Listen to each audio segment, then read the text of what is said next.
राजा कहीं रोजीना भोरे भोरे चल जाला बेच पुदीना।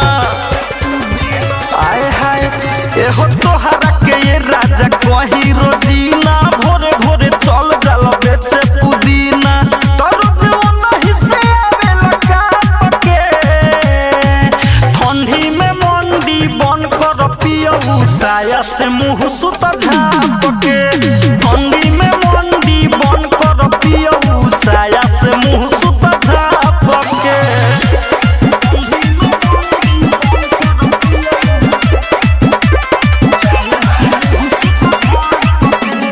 हाँ हाँ मरेला रजऊ तू का माहे जाला बहारा।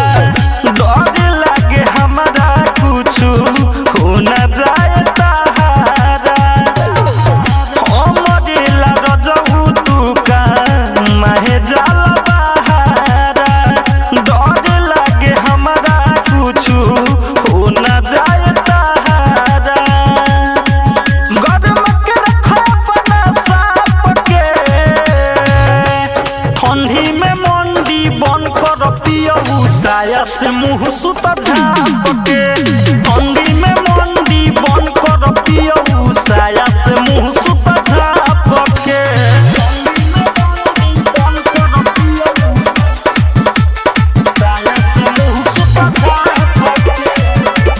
हाँ हाँ मिथल तूफानी शशि करे जाला धंधा। खाइल कर सुबे शाम दूध गो अंडा। मिथल तूफानी शशि करे जाला धंधा। खाइल कर सुबे शाम दूध गो अंडा। रह जवानी के किताब के ठंडी में मंडी बन कर पियऊ साया से मुँह सुता झाप के।